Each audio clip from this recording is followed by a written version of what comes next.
कहानी है world war 2 के जमाने की। बेंजामिन नाम का एक आदमी जापानी सोल्जर से बचकर भागते हुए जंगल के करीब एक घर में आता है। वो यहाँ रहने वाले आदमी से मदद मांग रहा था, जो कि उसके पीछे जापानी सोल्जर्स को भी देख चुका था। बेंजामिन की जान बचाने के लिए वो अच्छा आदमी उसे अपने घर में छुपा लेता है। और जब सोल्जर यहाँ आकर उस फैमिली से किसी आदमी के उनके घर में छुपने का पूछते हैं, तो ये लोग सच नहीं बताते और कहते हैं कि यहाँ कोई आदमी नहीं आया। लेकिन सोल्जर्स को तो उन पर शक था। वो घर की तलाशी लेने का फैसला करते हैं, पर घर पे उन्हें कोई नहीं मिलता। सोल्जर्स यहाँ से चले जाते हैं, जिसके बाद बेंजामिन एक सोफे के नीचे से बाहर निकलता है और इस फैमिली को बताता है कि असल में वो एक साइंटिस्ट है। वो जापानी सोल्जर्स के लिए काम किया करता था और एक दिन उसको जापान के सबसे खतरनाक हथियारों के बारे में पता चला, जिसे वो जंग में इस्तेमाल करने वाले थे। जापानी आर्मी का ये काला रूप वो पूरी दुनिया के सामने लाना चाहता था और इसीलिए जापानी सोल्जर्स उसके पीछे पड़े थे। इस सब के दौरान हम बेंजामिन के हाथों में एक किताब देख रहे हैं, जिसके बारे में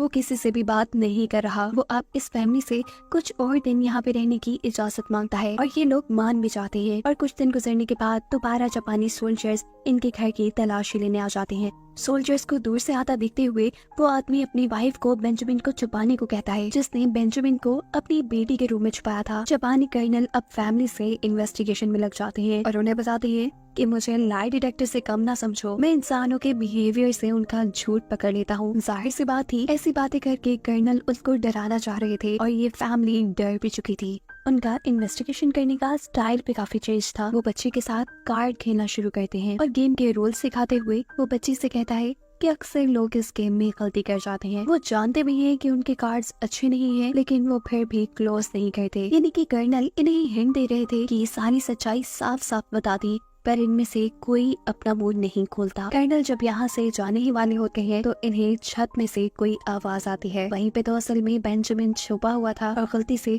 उसके पाँव के साथ एक शोपीस टकरा गया था, जिसे वो नीचे गिरने नहीं देता। पर फिर भी कर्नल को उसके यहाँ होने का पता चल जाता है और कर्नल एक गोली मारते हुए उसे यही खत्म कर देता है। उसके मरने से इस फैमिली का झूठ भी पकड़ा गया था और कर्नल गुस्से में इस फैमिली को भी मारने का सोचते हुए दोनों हस्बैंड वाइफ को शूट करके खत्म कर देता है। और इससे पहले कि वो उनकी बेटी को भी मार देता, वो वहाँ से भाग जाती है। लेकिन फिर भी कर्नल ने दूर से ही उसे शूट कर दिया था। गोली लगने की वजह से वो जख्मी हो चुकी थी, पर फिर भी वो हार नहीं मानती पर अपनी जान बचाने के लिए एक टॉय शॉप पे पहुँचती है, जहाँ वो बूढ़ा टॉय मेकर इस लड़की की मदद करने को मान गया। हम देखते हैं कि इस लड़की के हाथ में बेंजामिन की बुक है, जिसे बेंजामिन ने सोल्जर्स के आने से पहले ही इस बच्ची को दी और बोला था कि ये कभी जापानी सोल्जर्स के हाथ नहीं लगनी चाहिए। यही बात वो इस बूढ़े टॉय मेकर से भी कहती है, जिसके बाद वो अब मर चुकी थी। वो बूढ़ा टॉय मेकर इस लड़की के मरने से उदास हो जाता है। तभी उसे बाहर सोल्जर्स की हुई अनाउंसमेंट सुनाई देती है, जो कह रहे थे कि अगर किसी ने भागी हुई लड़की की मदद की तो उसके ऊपर रहम नहीं किया जाएगा। ये सुन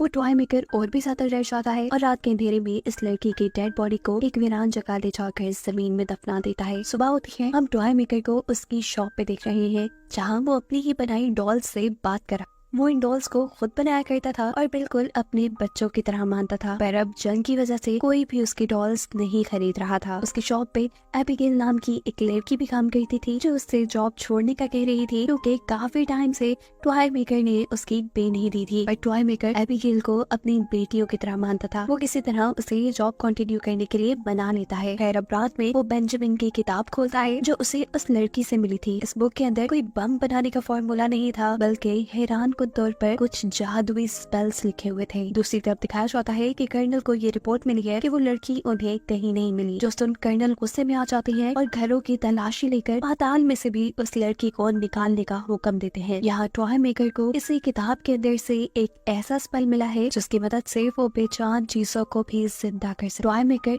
इस स्पेल का इस्तेमाल रॉबर्ट नाम की एक डॉल पे करता है उसे जिंदा करने के लिए, और सरप्राइजिंगली रॉबर्ट नामी ये डॉल जिंदा भी हो जाती है, जिसे देखकर ये टॉय मेकर बहुत खुश होता है। सुबह होने पर वो ये सारी बातें अपनी शॉप पे काम करने वाली लड़की एबिगेल को बताता है, जो उसकी ये डॉल को जिंदा करने वाली कहानी सुनकर समझती है कि शायद टॉय मेकर ने रात में कोई ख्वाब देखा है। वो उसे इग्नोर कर देती है, जबकि यहाँ कर्नल को दोबारा बताया जाता है कि उस लड़की और किताब का कुछ पता नहीं चला। वो फैसला करता है कि वो नए तरीके से इन्वेस्टिगेशन करेगा और पूरे गाँव में ये ऐलान करने को कहता है कि जो भी उस लड़की के बारे में बताएगा उसे $20,000 दिए जाएंगे, जो उस वक्त पर बहुत बड़ी रकम थी। नेक्स्ट सीन में जब एबिगेल बड़ी ही मजे से बुक पढ़ रही थी तो अचानक ही उसके सामने रॉबर्ट नामी वो डॉल आ जाती है जिसे रात में टॉय मेकर ने जिंदा किया था। वो एबिगेल के ऊपर एक पेंसिल से हमला करने वाली थी। एबिगेल उससे बचते हुए जोर से चीख मारती है और यहाँ पर फाइनली टॉय मेकर आकर उसकी जान बचा लेता है। यहाँ हम नोटिस करते हैं कि रॉबर्ट नामी ये डॉल टॉय मेकर की सारी बातें मान रही थी। इस वक्त एबिगेल को भी यकीन आ गया था कि टॉय मेकर ने डॉल को जिंदा करने वाली सारी कहानी उसे सच सुनाई थी। टॉय मेकर इसी कहानी को कंटिन्यू करके एबिगेल को बताता है कि ये किताब उसे एक जख्मी लड़की से मिली थी जो जापानी सोल्जर्स से बचते हुए उसकी शॉप पे आई थी। टॉय मेकर ने अभी एबिगेल को ये नहीं बताया था कि वो जख्मी लड़की मर चुकी है और उसने उस लड़की को दफना भी दिया है। सारी कहानी सुनने के बाद एबिगेल उससे कहती है कि ये सब तो ठीक है कि रॉबर्ट ने मेरे ऊपर ही हमला क्यों किया, जिसका टॉय मेकर जवाब देता है कि शायद ये मेरी इमोशंस पे चलती है। तुमने जॉब छोड़ने की बात की थी इसलिए मुझे गुस्सा आया हुआ था और इसीलिए शायद डॉन ने तुम पर हमला किया। जो भी था एबिगेल इन सारी चीजों से बहुत ज्यादा डर चुकी थी। वो ये भी जानती थी कि रॉबर्ट बहुत ज्यादा खतरनाक है, इसीलिए वो जॉब छोड़ने का फैसला अब अपना कंफर्म कर देती है। उसके जाने से वो दुखी तो था पर अचानक उसे ख्याल आता है कि उसके पास तो जादुई डायरी है और उसे अब अपनी तन्हाई दूर करने के लिए किसी इंसान की जरूरत नहीं है। इसीलिए वो अपनी 2 और डॉल्स को जिंदा कर लेता है। यहाँ कर्नल को खबर मिलती है कि एक एबिगेल नामी लड़की पैसों के बदले उस लड़की की सारी इंफॉर्मेशन देने को तैयार है जिसे असल में कर्नल और जापानी सोल्जर्स ढूंढ रहे हैं। कर्नल फौरन उसे अपने पास बुलाते हैं। एबिगेल कर्नल को वही सारी कहानी सुनाती है जो उसे टॉय मेकर ने सुनाई थी कि कैसे एक जख्मी लड़की टॉय मेकर के घर पे आई थी और उसने टॉय मेकर को एक किताब दी। ये सारी बात बताने के बाद एबिगेल चाहती थी कि उसे प्राइज मनी दे दी जाए, लेकिन यहाँ कर्नल प्राइज मनी की जगह उसकी जान ही ले लेते हैं। सीन कट होकर दिखाया जाता है कि जापानी सोल्जर अब टॉय मेकर के घर पहुंच चुके थे। वो टॉय मेकर को बेहोश कर देते हैं। एक सोल्जर उसे हेडक्वार्टर ले जाने का फैसला करते हुए दूसरे सोल्जर से कहता है कि तुम इस जगह को जला डालो। ये सोल्जर मान जाता है और इस शॉप को जलाने के लिए यहाँ पर फ्यूल डालने लगता है। तभी पीछे से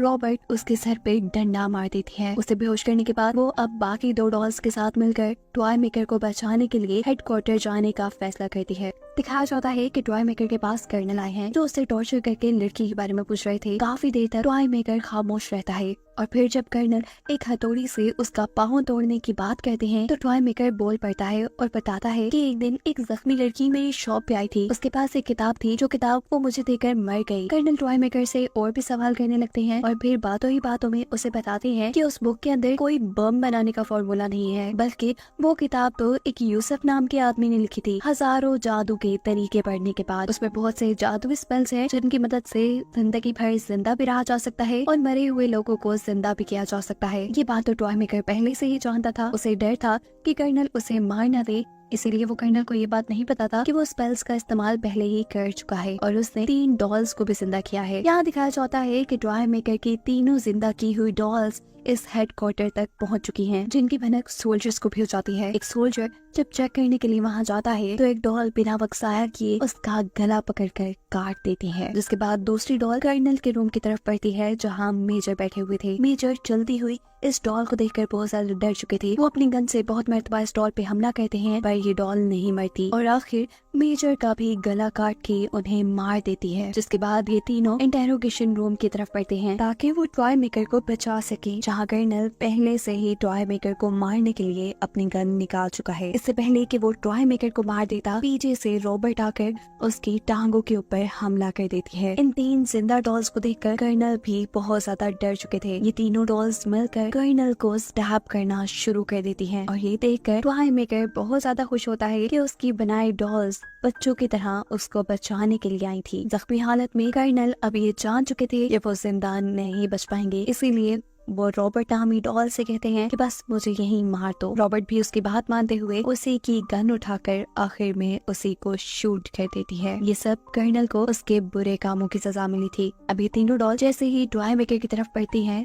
तो दिखाया जाता है कि वो भी बहुत बुरी हालत में है। वो मरने के बिल्कुल करीब था और ऐसी हालत में वो अपनी तीनों डॉल्स को हमेशा एक साथ रहने को कहता है और फिर मर जाता है। उसे मरता देखकर ये तीनों डॉल्स भी उदास हो चुकी थी, वो रो रही थी और इसी टाइम पर इजाबेल नामी एक डॉल को एक आइडिया आता है। वो जादुई किताब को खोलती है और मरने वालों को जिंदा करने के स्पेल्स पढ़ते हुए वो टॉय मेकर को जिंदा कर लेते हैं। जिंदा होने पर टॉय मेकर भी अजीब तरीके से हंस रहा था और ये तीनों डॉल्स भी खुश थी। जिसके बाद कहानी के आखिरी सीन में हमें दिखाया जाता है कि टॉय मेकर एक सूटकेस में इन तीनों डॉल्स को लेकर कहीं जा रहा है। उसके चेहरे पे आई एवल स्माइल ये बता रही है कि उसके इरादे ठीक नहीं है। और इसी के साथ ये कहानी यहाँ खत्म हो जाती है।